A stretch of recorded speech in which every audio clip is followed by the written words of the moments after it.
Apa itu konstitusi? Kata konstitusi berasal dari bahasa Prancis constituer, yang artinya membentuk.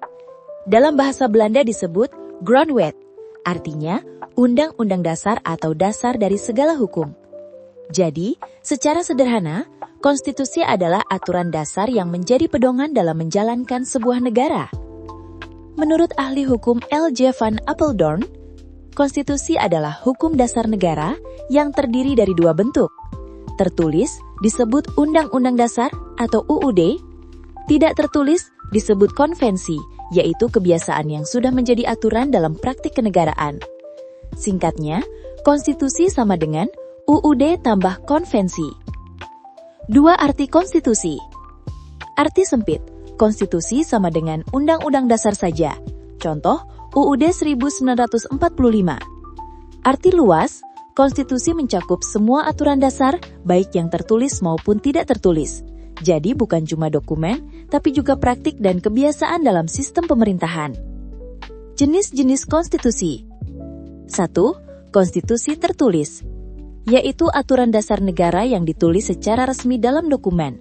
Contoh di Indonesia, UUD 1945, Konstitusi Republik Indonesia Serikat, UUD sementara 1950, UUD 1945 hasil amandemen. 2. Konstitusi tidak tertulis atau konvensi, yaitu kebiasaan dalam tata negara yang dijalankan terus-menerus dan dianggap sebagai aturan. Contohnya di Indonesia, keputusan MPR dilakukan dengan musyawarah mufakat. Pidato Presiden setiap 16 Agustus di depan DPR atau MPR, adat istiadat yang hidup di masyarakat. Fungsi konstitusi. Menurut ahli C.F. Strong, fungsi utama konstitusi adalah membatasi kekuasaan pemerintah dan melindungi hak rakyat. Secara umum, fungsi konstitusi yaitu membatasi kekuasaan pemerintah agar tidak sewenang-wenang, menjadi piagam lahirnya negara, menjadi sumber hukum tertinggi, menjadi pedoman penyelenggaraan pemerintahan, menjadi identitas dan simbol negara, melindungi hak asasi manusia atau HAM. Tujuan konstitusi. Tujuan dibuatnya konstitusi antara lain, membatasi kekuasaan penguasa agar tidak merugikan rakyat, melindungi HAM dan menjamin kebebasan warga negara, memberi pedoman bagi penyelenggara negara supaya negara berjalan stabil dan berkeadilan. Nilai-nilai konstitusi. Ada 3 nilai penting dalam konstitusi. Nilai normatif. Konstitusi benar-benar dijalankan secara nyata dan konsekuen. Contoh, semua aturan dalam UUD 1945 diterapkan dengan konsisten. Nilai nominal. Konstitusi berlaku secara hukum, tapi tidak semua pasalnya dijalankan sepenuhnya.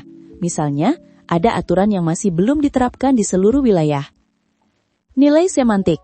Konstitusi hanya dijalankan untuk kepentingan penguasa. Ini biasanya terjadi di negara otoriter. Perjalanan konstitusi di Indonesia. 1. UUD 1945, 18 Agustus 1945 sampai 27 Desember 1949. Konstitusi pertama setelah Indonesia merdeka. Disahkan sehari setelah proklamasi. Bentuk negara, kesatuan. Bentuk pemerintahan, republik. Sistem pemerintahan, presidensial.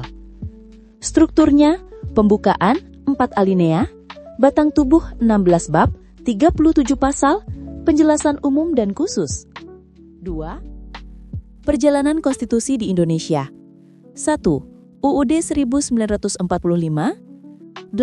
Agustus 1945 sampai 27 Desember 1949. Konstitusi pertama setelah Indonesia merdeka. Disahkan sehari setelah proklamasi. Bentuk negara, kesatuan. Bentuk pemerintahan, republik. Sistem pemerintahan, presidensial. Strukturnya, pembukaan, 4 alinea, batang tubuh 16 bab, 37 pasal, penjelasan umum dan khusus. 2. Konstitusi RIS 27 Desember 1949 sampai 17 Agustus 1950. Hasil kesepakatan konferensi meja bundar dengan Belanda. Bentuk negara, federasi. Bentuk pemerintahan, republik. Kabinet, parlementer. Isinya, pembukaan 4 alinea, batang tubuh 6 bab, 197 pasal. 3. UUD sementara 1950, 17 Agustus 1950 sampai 5 Juli 1959. Diterapkan setelah Indonesia kembali menjadi NKRI. Bentuk negara, kesatuan, pemerintahan, republik, kabinet, parlementer. Isinya, pembukaan 4 alinea, batang tubuh 6 bab, 146 pasal. 4. UUD 1945 kembali berlaku sejak 5 Juli 1959 sampai sekarang. Ditetapkan kembali lewat Dekrit Presiden Soekarno. Bentuk negara, kesatuan, pemerintahan, republik. Sistem presidensial. Isi sebelum amandemen, pembukaan 4 alinea, 16 bab, 37 pasal, 4 pasal aturan peralihan, 2 aturan tambahan. Isi setelah amandemen 1999-2002, pembukaan petap 21 bab, 73 pasal, 170 ayat, 3 aturan peralihan, 2 aturan tambahan. Amandemen dilakukan 4 kali, 1999, 2000, 2001, 2002.